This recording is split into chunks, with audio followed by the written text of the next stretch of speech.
लुजेंग यूगे Fang को मार देता और जो फिर्मामेंट इमोर्टल होता है वो लुजेंग की तरफ अटैक कर देता है अपने हाथ से। लुजेंग उसको रोक तो लेता है पर वो जो फिर्मामेंट इमोर्टल होता है फिर वो दो बड़े बड़े हाथ को लुजेंग की तरफ भेज रहा होता है। तो चैप्टर नंबर 29 की स्टार्टिंग होती है। पीछे से आवाज आती है कि फिर्मामेंट इमोर्टल तुम्हें दया दिखानी पड़ेगी, अब रुक जाओ, बड़ा हो गया है। वहाँ पे हमें दिखाया जाता है ड्रिजल पीक इंस्ट्रक्टर सू आ जाती है और एक वहाँ पे और भी इंसान आ जाता है उसके साथ। तो जो फिर्मामेंट इमोर्टल होता है वो नीचे उतर जाता है और बोलता है यान लोंग, इस बच्चे ने जो है वो सेक्ट के रूल्स को तोड़ा है, एक डिसिपल को मार के, वो भी सेक्ट के अंदर, मैं इसे क्यों ना मारूं। तो इंस्ट्रक्टर सू बोलती है कि ये डिसिपल जो है ये मेरे पीक का है और इसकी पनिशमेंट मेरे ऊपर होगी, मैं कुछ भी डिसाइड कर सकती हूँ इसकी पनिशमेंट के लिए, तुम कौन होते हो एक्शन लेने वाले, और इससे पहले हमें इस मैटर को इन्वेस्टिगेट करना पड़ेगा। तो फिर्मामेंट बोलता है तुम तो सिर्फ एक प्रिंसेस हो इंपीरियल फैमिली की और मैं एक इमोर्टल हूँ किंग इंसेक्ट का, मेरे पास हर एक राइट है, मैं कुछ भी कर सकता हूँ, मैं जिस मर्जी डिसिपल को चाहूँ उसको मार सकता हूँ, तुम्हें इससे कुछ फर्क नहीं पड़ना चाहिए। तो इंस्ट्रक्टर से बोलती है अच्छा क्या तुम्हारा जो किंग इंसेक्ट है वो फेंटियान इंपीरियल डायनेस्टी को अपोज कर रहा है, तुम हमारे विरुद्ध जा रहे हो, ये मत भूलो कि तुम्हारा जो सेक्ट है वो हमारी मिट्टी पे हमारी जमीन पे बना है। तो फिर्मामेंट इमोर्टल बोलता है हंसते हुए कि तुम एक सिर्फ छोटी सी डोल हो जो कि अपना इन्फ्लुएंस और अपनी पोजीशन को लॉस कर चुकी है रॉयल फैमिली में से, तुम क्या सोच रही हो तुम फेंटियान इंपीरियल पैलेस को रिप्रेजेंट कर सकती हो। तो यहाँ लोग बोलते हैं फिर्मामेंट इमोर्टल अपनी जुबान को संभाल के बात करो। तो इंस्ट्रक्टर सू है वो थोड़ी सी डिप्रेस हो जाती है। तो लुजेंग आ गया कि बोलता है बुढ़े अपनी जुबान संभाल के बात कर, तू कुछ साल ज्यादा के जी लिया है तो इसका क्या मतलब तू किसी भी लड़की को तंग कर सकता है, तू तो सच्ची बड़ा ज्यादा बेशर्म है। तो फिर्मामेंट इमोर्टल बोलते जो तूने भी बोला उसको रिपीट करके बता एक भी बार। तो लुजेंग फिर इंस्ट्रक्टर सू की तरफ देखकर बोलता है बस कुछ 100 साल जी है और एक बुढ़ा है ना इंस्ट्रक्टर सू। तो इंस्ट्रक्टर सू सोच रही होती कि मैंने कभी नहीं सोचा था कि एक दिन ऐसा भी आएगा जब ये बच्चा मेरे को डिफेंड करेगा। तो इंस्ट्रक्टर सू बोलती है हाँ इससे डरने की क्या बात है, मैं इसे बुढ़ा बोल सकती हूँ और तुम भी बोल सकते हो। तो फिर्मामेंट इमोर्टल बोलता है कि सू लिंग्यून तुम क्या सोचती है तुम्हारा जो स्पेशल स्टेटस है इसकी वजह से क्या मैं किसी को भी नहीं मार सकता तुम्हारे सामने। तो इंस्ट्रक्टर सू होती है वो टोकन को बाहर निकालती है और बोलती है कि तुम इस टोकन को रिकॉग्नाइज करते हो, अगर तुम उसे मार दोगे तो मैं इस हेवनली ऑर्डर को यूज करूंगा तुम्हें मारने के लिए। अगर तुम फिर्मामेंट इमोर्टल यहाँ से भाग भी जाओगे और किसी पृथ्वी के छोटे से कॉर्नर में भी छुप जाओगे ना फिर भी जो फेंटियान इंपीरियल पैलेस है वो तुम्हें ढूंढेगा और तुम्हें मार देगा। तो यहाँ लोग सोच रहे होते हैं और बोल रहे होते हैं कि हेवनली टोकन को इस तरह से यूज करना है तो बड़ा ज्यादा वेस्ट है। तो फिर्मामेंट इमोर्टल बोलता है ठीक है पर इसने जो है वो सेक्ट के अंदर एक डिसिपल को मारा और सेक्ट के रूल्स को तोड़ा है, तुम प्रिंसेस हो तो क्या हुआ, ये इसके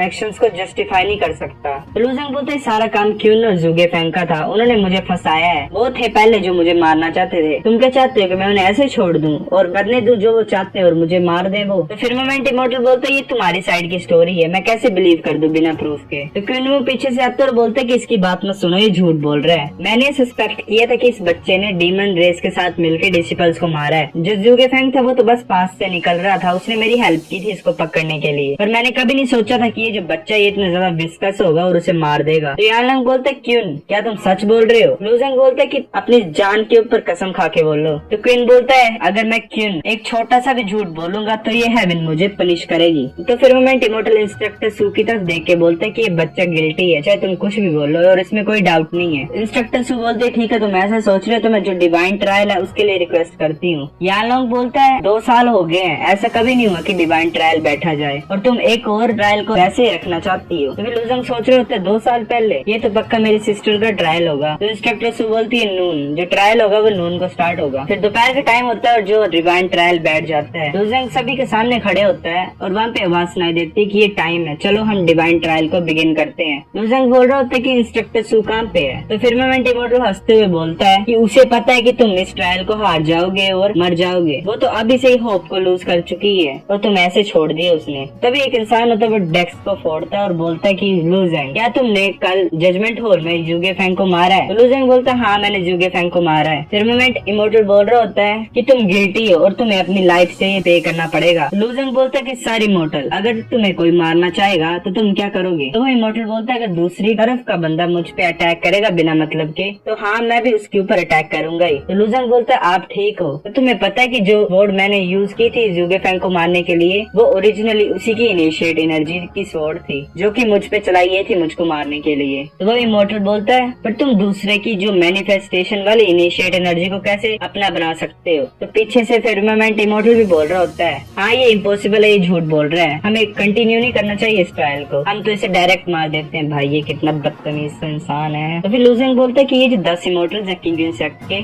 इनको क्या स्काई बुक पेविलियन की उस बुक के बारे में नहीं पता होगा क्या जिससे मेरे को ये डीमन की मिली और मैं दूसरों की को यूज कर सकता हूँ। तो लूजेंग बोलता चलो मुझे तुम्हें दिखाने दो अगर तुम बिलीव नहीं कर रहे हो इसमें। फिर वो किन्नू को बोलता है कि अपनी इनिशिएट एनर्जी को मेरी तरफ भेजो। किन्नू उसे देख रहा उधर कुछ नहीं कर रहा होता, तो वो इमोर्टल बोलता है किन्नू तुम ऐसे क्यों चुपचाप खड़े हो, तुम्हें वो करना पड़ेगा जो ये बोल रहा है। तो फिर किन्नू जो है अपनी सील को लूजेंग की तरफ भेजता है, लूजेंग उस सील को अपनी डिमोनिक एनर्जी से अपना बना लेता है। तो फिर्मामेंट इमोर्टल बोलता है कि ठीक है मैं बिलीव करता हूँ तुम्हारी बातों में, पर फिर भी हम इस फैक्ट को इग्नोर नहीं कर सकते कि तुमने किसी को मारा है। फिर वो बोलता है कि किन्नू सभी को बता दो इमोर्टल्स को कि क्या हुआ था उस दिन स्टार्टिंग से। फिर जो किन्नू होता है वो सभी इमोर्टल्स को बता रहा होता है कि क्या क्या हुआ था। वो ऑब्वियसली वही बता रहा था झूठी। तो जो इमोर्टल होता है वो बोलता है कि चलो हमें थोड़ी देर के लिए डिस्कस करने दो। फिर हमें पता लगता है उस इमोर्टल का नाम था पर्पल स्काई इमोर्टल। तो फिर थर्ड टाइम के बाद जो है वो लूजेंग को बुलाया जाता है दोबारा, और पर्पल स्काई इमोर्टल बोलता है कि आज का जो डिवाइन ट्रायल है वो कंक्लूड किया जाता है। लूजेंग ने अपने साथी एक किंग सेक्ट के डिसिपल को मार दिया है, इसलिए जो उसे हम पनिशमेंट देंगे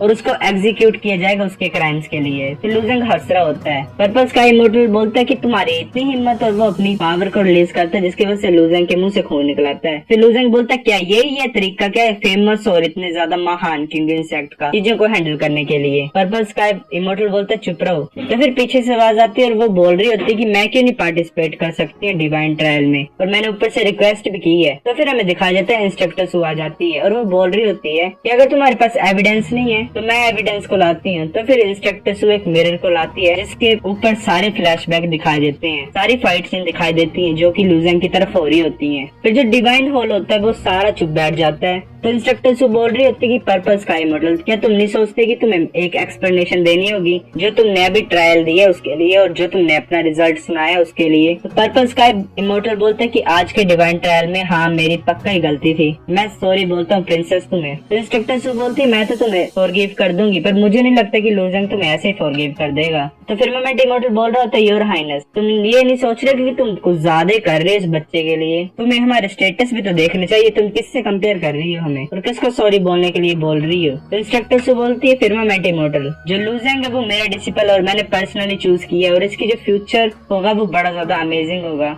और मुझे पता है वो आगे जाके इतना ज्यादा महान बन जाएगा कि तुम्हें भी उसके तरफ देखने के लिए बड़ी ज्यादा कोशिश करनी पड़ेगी। तो पर्पल स्काई इमोर्टल बोल रहा होता है योर हाइनेस ये पक्का मेरी गलती थी आज के लिए, मैं अपने एक्शंस के लिए लूजेंग को पक्का कुछ दूंगा। लूजेंग इंस्ट्रक्टर सु की तरफ देख के हंस रहा होता है। लूजेंग बोल रहा होता है कि मैं ग्रीट करता हूँ योर हाइनेस को। तो इंस्ट्रक्टर सु से पंच मार के बोलती प्यार से सिर में कि तुम ऐसी स्माइल को कैसे दिखा सकते हो इस टाइम पे, मैंने तुम्हें डीमन स्लेइंग ट्रायल में भेजा था और तुमने मुझे ये भी नहीं बताया कि तुम कहाँ थे इतने दिन, और जब सारे आ गए थे तुम अकेले नहीं आए थे, और जब तुम आए और ऊपर से तुमने मेरे लिए और ट्रबल ले आए, तुम हर बार ऐसा ही करते हो। तो लूजिंग इंस्ट्रक्टर सु को बोलता है कि इंस्ट्रक्टर सु मैं तुम्हें पूछना चाहता हूँ जो डिवाइन ट्रायल 2 साल पहले बैठा हुआ था क्या उसमें मेरी सिस्टर थी ना, तो उसमें जो अपेयर हुआ था ट्रायल में वो कौन था और उसके विरुद्ध कौन था मेरे सिस्टर के विरुद्ध। तो इंस्ट्रक्टर सु बोलते कि उसमें यून फैमिली थी शामिल, और जो पीपल रिस्पॉन्सिबल थे तुम्हारी बहन को जो ग्रेटरी माउंटेन में सील कराने के लिए वो थे फिर्मामेंट इमोर्टल और फ्लड सीलिंग इमोर्टल। तो लूजिंग बोलते हैं मैं इन नामों को याद रखूंगा। तो इंस्ट्रक्टर सु उस डिवाइन हॉल से बाहर निकलते हुए बोलते कि हाँ पर तुम अभी बड़े ज्यादा वीक हो,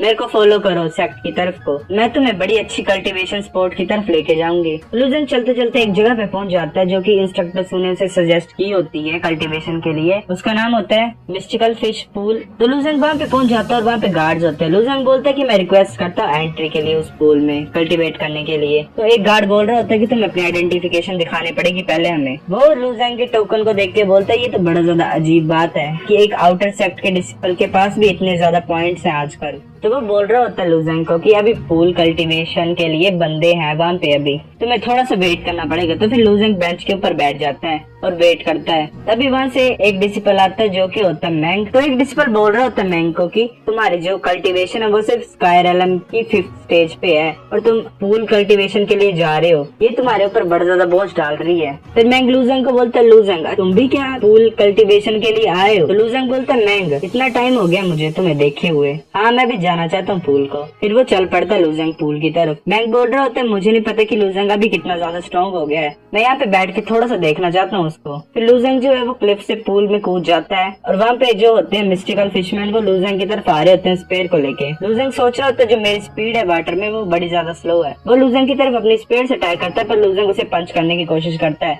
पर वो फिशमैन जो होता है वो पीछे की तरफ भाग जाता है। लूजंग बोलता है मेरी मूवमेंट्स जो है वो बड़ी ज्यादा रिस्ट्रेंड हो गई हैं इस पानी के अंदर, मैं अच्छी तरह से मूव नहीं कर पा रहा हूँ। इस टाइप के एनवायरनमेंट में मेरे पास कोई तरीका नहीं है इस फिशमैन से डील करने के लिए। लूजंग जो होता है वो अपनी इनिशिएट एनर्जी का यूज करता है, सोच रहा होता है कि अगर मेरी मूवमेंट्स नहीं चल रही यहाँ पे अच्छी तरह से मैं मूव नहीं कर पा रहा हूँ तो मैं अपने इनिशिएट एनर्जी के अटैक्स को करता हूँ। लूजंग जो है वो अपनी इनिशिएट एनर्जी को पूरे पॉन्ड में फैला देता है, पर जो वो होती है इनिशिएट एनर्जी उसको भी वो फिशमैन डॉज कर रहे होते हैं। लूजंग बोल रहा होता है कि स्पीड है इस वाटर फ्लो की जो कि अवॉइड कर रहा है फिशमैन को मेरी इनिशिएट एनर्जी से। लूजंग बोल रहे होते हैं कि करंट के खिलाफ जाके मैं सिर्फ पीछे मूव कर सकता हूँ, चलो मैं करंट के साथ मूव करता हूँ। फिर लूजंग जो है वो करंट के साथ मूव करने लग पड़ता है वाटर के। लूजंग बोलता है कि मैं करंट को भी यूज करूँ, वाटर की मूवमेंट को भी यूज करूँ, फिर भी जो मेरी स्पीड है वो बड़ी ज्यादा कम है फिशमैन के मुकाबले, अब मुझे क्या करना चाहिए। तभी उसके पीछे एक फिशमैन पड़ा होता है। तो